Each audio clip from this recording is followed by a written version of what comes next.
নমস্কার, আমি আজকে এসেছি মালদাতে। তোমরা সবাই জানো আমাদের প্রিয় একেডি স্যার, ওনার বাড়িতে আমরা আজকে এসেছি। তো স্যারের মুখ থেকে আজকে কিছু তোমাদের জন্য মোটিভেশনাল কিছু কথা শুনবো এবং তোমাদের জন্য কিছু ইম্পর্টেন্ট যেগুলো তোমাদের জীবনে কাজে লাগবে এরকম কিছু কথা স্যারের মুখ থেকে শুনবো। তো আজকে আমরা কলকাতা থেকে সকালবেলা একদম ভোরবেলা বেরিয়ে ট্রেন ধরে আজকে এসছি একেডি স্যারের বাড়িতে। তোমরা জানো যে স্যারের শরীর খুব অসুস্থ। স্যার দীর্ঘদিন ধরে ক্যান্সারের সঙ্গে লড়াই করছেন এবং তার মধ্যেও তোমাদের জন্য দীর্ঘদিন ধরে এই শরীর অসুস্থতার মধ্যেও তোমাদের জন্য কন্টেন্ট বানিয়ে চলেছেন। তো তো প্রথমেই স্যারকে বলবো যে স্যার এখন কেমন আছেন? এখন মোটামুটি আছি। হ্যাঁ, কাজের মধ্যে থাকলে ভালোই আছি, আর কাজ না থাকলে গেলেই শরীরটা খুব খারাপ করে। মানে ইনভলভ থাকতে গেলে আর সেই সমস্যা বোঝা যায় না, কিন্তু ইনভলভ তো সবসময় হওয়া যায় না। তখনই একটু প্রবলেম ফিল হয়, একটু ক্লান্তি ফিল হয়, তারপর শারীরিক যে ব্যথা সেটা একটু ফুটে ওঠে, তাছাড়া কিছু নয়। তো স্যার, এই যে আপনার যে ক্যান্সার, তো এটা মানে কোন সময় কত সালে ধরা পড়েছিল? এটা ধরা পড়েছিল 2023 সালে, একদম শেষের দিকে। তাছাড়াও এটাকে আমি আর সেরকমভাবে ভাবি না, কারণ আমার লাইফে ক্যান্সার তো দুরকম। একটা ক্যান্সার হচ্ছে পড়ানোর দিক থেকে ক্যান্সার, ওটা আমাকে এমন করে গ্রাস করেছে যে মনে হয় যে ওটাও একটা ক্যান্সার আক্রান্ত আমি। আর এটা একটা ক্যান্সার যেখানে আমার লাং বা ব্রেনকে অ্যাটাক করেছে। তো ক্যান্সারকে এখন নিজের সঙ্গে ফ্রেন্ডশিপ করিয়ে নিয়েছি, যাতে যখন আছে আমার মধ্যে তখন বেকার শত্রু করে কী লাভ, বন্ধুই থাক। হ্যাঁ, বাঁচবো তো একসঙ্গে, মরবো তাও একসঙ্গে। তো স্যার, আপনি এই রকম এত শরীর খারাপ, এত অসুস্থতার মধ্যেও আপনি মানে কিভাবে পড়াচ্ছেন? মানে আমরা যেখানে একটু সামান্য কিছু কষ্ট পেলে, ব্যথা পেলে হার মেনে নিই, আমরা মানে হয়তো আর সেই দ্বিতীয়বার আর উঠে দাঁড়ানোর কথা ভাবি না। আপনি এর মধ্যেও, এত অসুস্থতার মধ্যেও আপনি কিভাবে দীর্ঘদিন ধরে বাচ্চাদেরকে পড়িয়ে যাচ্ছেন? আসলে পড়ানোর মাধ্যমে নিজেকে মনে হয় যে না, আমি মানে ওষুধ গ্রহণ করলাম। হ্যাঁ, ঔষধ খেলে যেমন ক্লান্তি ভাব কিংবা বলতে পারা যায় শরীরটা সুস্থ মনে হয়, ওরকম পড়ানোর মাধ্যমে নিজেকে সুস্থ বোধ করি।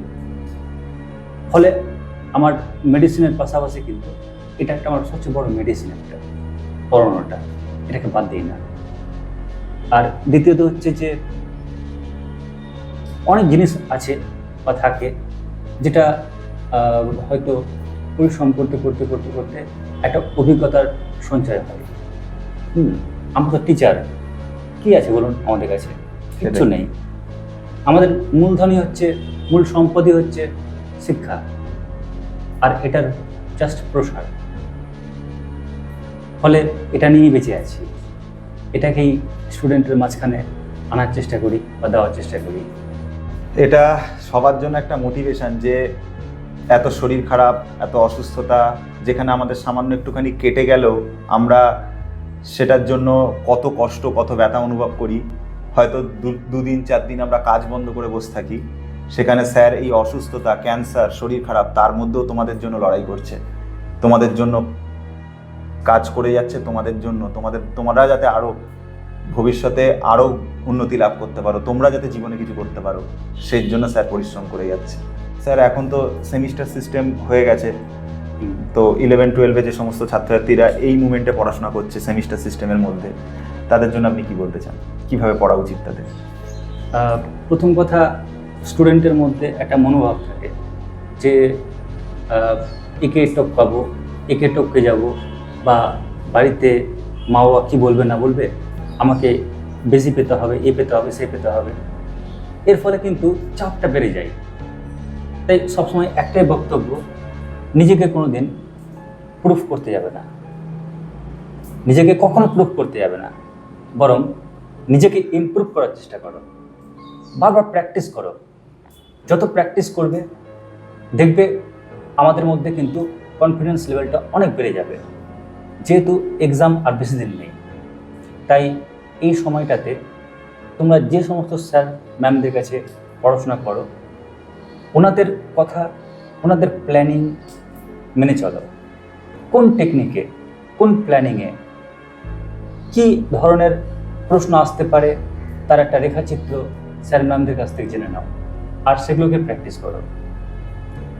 এখানে একটা তথ্য জানিয়ে রাখি, যেহেতু এখন বর্তমান শিক্ষা ব্যবস্থায় সবচেয়ে বড় প্রবলেম টাইম ম্যানেজমেন্ট, তাই টাইম ম্যানেজমেন্টকে সামনে রেখে তোমরা উপযুক্ত ভূমিকা স্যারদের সঙ্গে বসে পালন করো, যাতে টাইমের মধ্যে তোমরা পরীক্ষায় খুব সুন্দর রেজাল্ট করতে পারো এবং প্রতিটা প্রশ্ন অ্যাটেন্ড করতে পারো। স্যার, আপনি এত শরীর খারাপ, অসুস্থতা, তার মধ্যেও আপনি বাচ্চাদেরকে পড়াচ্ছেন। দীর্ঘদিন ধরে জীবনের সঙ্গে একটা লড়াই এবং তার সঙ্গে সঙ্গে তার পাশাপাশি ছাত্রছাত্রীদের জন্য একটা লড়াই। আপনার এই যে জিনিসটা, এটা একটা যেরকম একটা মোটিভেশন।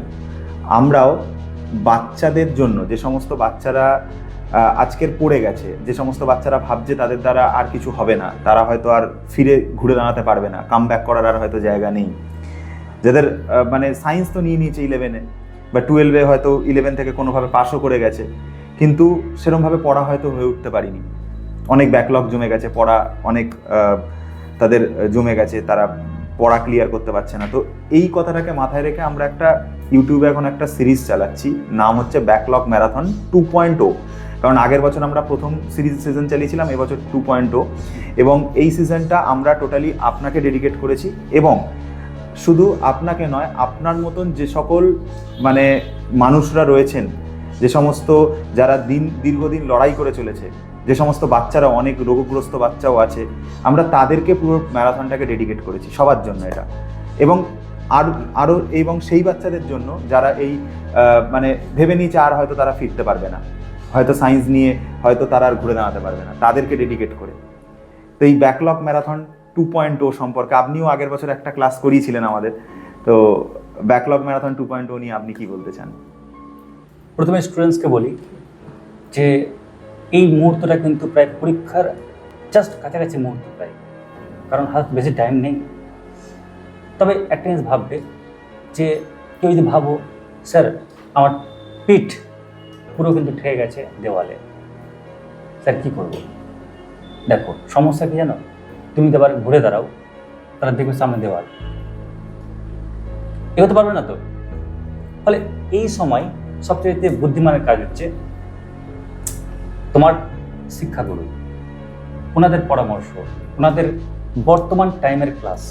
কারণ একজন শিক্ষক যিনি দীর্ঘদিন ধরে পড়িয়ে আসছেন, উনি কিন্তু কোনো একটা কন্টেন্ট, কোনো একটা বিষয় সম্পর্কে একটা পূর্ণাঙ্গ ধারণা থাকে, একটা কি বলবো, একদম চিত্র স্যারের সামনে কিন্তু ভাসে। ফলে কম সময়ের মধ্যে ওই কন্টেন্টটাকে তোমাদের সামনে তুলে ধরেন, যাতে তোমরা পরীক্ষাতে কমন পাও। এর জন্য কিন্তু ব্যাকলগ শেষ যেটা রয়েছে, তোমরা কিন্তু মিস করো না। এটা কিন্তু বলতে পারো মরুভূমিতে জল পাওয়ার মতন একটা ব্যাপার। আমি যদি তোমাদের মতন যদি 11-12 পড়তাম, হ্যাঁ অবশ্যই আমি নিজে ক্লাসটা করতাম, এমনকি আমি করবো, কারণ আমি তো এখনও শিক্ষার্থী, আমি এখনও টিচার নই, কিন্তু এখন অনেক শিখি স্যারদের কাছ থেকে। তাই অবশ্যই আমি কিন্তু ক্লাসটা করবোই, আমার সঙ্গে কিন্তু আমি চাইবো তোমরাও কিন্তু ক্লাসটা করো। তো স্যার তোমাদের জন্য বললেন যে এই ব্যাকলগ ম্যারাথন 2.0 তোমাদের জীবনে যারা ভেবে নিয়েছে হয়তো আর ঘুরে দাঁড়াতে পারবে না, আর হয়তো ফিরে দাঁড়ানোর জায়গা নেই, কাম ব্যাক করার জায়গা নেই, তারাও বাউন্স ব্যাক করবে এই ব্যাকলগ ম্যারাথন 2.0 থেকে। শেষে আর সেরকম কিছু বলবো না, শুধুমাত্র আপনাকে এইটুকু বলবো, আপনার সুস্থতা আমি ঈশ্বরের কাছে প্রার্থনা করব, আপনি যাতে তাড়াতাড়ি সুস্থ হয়ে ওঠেন, আর আগামী দিনগুলো আপনার আরও ভালো কাটুক, আপনার জন্য শুভকামনা রইল। আর যদি বাচ্চাদের জন্য কোনো মেসেজ থাকে এটা বলুন, অসুবিধা নেই। লাস্ট মেসেজ তো একটাই থাকবে, তার আগে একটা কথা বলি, চিন্তা সাধারণ পক্ষে আমরা কেউ করবো না, কোনো কিছু নেই, সেটা জীবনের হোক কিংবা পরীক্ষার হোক। কারণ চিন্তা কোনো সমস্যার সমাধান নয়। চিন্তা চিতার সমান, তোমাকে না জ্বালিয়ে পুড়িয়ে শেষ করে দেবে। ওই কারণে চিন্তা থেকে দূরে থাকাই ভালো। বরং যে সময়টা বেঁচে আছে, কারণ পরীক্ষা দেখো, আমিও দিচ্ছি, আমি জীবনের পরীক্ষা দিচ্ছি, আর তোমরা এইচএস পরীক্ষা দিচ্ছ, দুটো কিন্তু পরীক্ষা। তো চিন্তা ডুবে থাকলে চলবে না। আমাদের যে সময়টা আছে, ওই সময়সীমার মধ্যে কাজটাকে বেঁধে রাখাটা হচ্ছে বড় কর্তব্য বা বড় বিষয়। আমার তোমাদের কাছে একটাই শুধু কথা, পড়ো, ব্রেনের চাপ দিয়ে নয়। নিজেকে প্রুভ করো না, খালি ইমপ্রুভ করার চেষ্টা করো। দেখবে তোমরা এখানে না এখানে পৌঁছে গেছো। আর একটা ছোট যদি কথা বলা যায়, দেখো, ধরো তুমি এখানে আছো, তুমি যদি উপর ছাদটা দেখতে চাও, দেখতে পাবে কি? পাবে না। তুমি এখান থেকে দাঁড়িয়ে ছাদটাকে তখনই দেখতে পাবে যখন তুমি সমান হবে, ফ্রিকোয়েন্সি ম্যাচ করবে। তাই তুমি যদি এখানে থাকো আর কন্টেন্ট যদি এখানে থাকে, তোমাকে কন্টেন্টের গভীরতা বোঝার জন্য কিন্তু তোমাকে ফ্রিকোয়েন্সিটাকে বাড়াতেই। তাই মনোযোগ দিয়ে পড়ো। তোমাদের কাছে আমাদের বলতে পারো পশ্চিমবঙ্গে অনেক বিখ্যাত, অনেক ভালো ভালো স্যার ম্যামরা কিন্তু রয়েছেন। পাশাপাশি আমরা সোমনাথ স্যারের মতন একজন উজ্জ্বল নক্ষত্র কিন্তু পাশে পাচ্ছি। তাহলে ভয় কিসের, চিন্তা কিসের? আমরা জানি স্যারের তত্ত্বাবধানে থাকলে গেলে আমরা কিন্তু সফল বাধা খুব সহজেই কিন্তু ঠিক করতে পারবো। ফলে কোনো চাপ নেই, কোনো টেনশন নেই। একটাই কথা, কেউ চিন্তা করবে না, চিন্তা চিতার সমান। নিজেকে প্রুভ করার দরকার নেই, তোমরা খালি ইমপ্রুভ করার চেষ্টা করো। তো তোমাদের জন্য স্যার অসাধারণ একটা বার্তা দিলেন। সবাই স্যার যেরকমভাবে বললেন সেরকম শুনে চলো।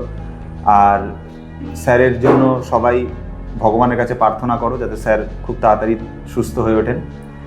আর এটুকুই বলবার ছিল। আর তোমরা ব্যাকলগ ম্যারাথন 2.0 সেই সঙ্গে দেখতে থাকো, আশা করি তোমাদের ভালো লাগবে। সবাইকে অনেক অনেক ধন্যবাদ ভিডিওটা দেখার জন্য। পরের ভিডিওতে তোমাদের সঙ্গে আবার দেখা হচ্ছে। টাটা।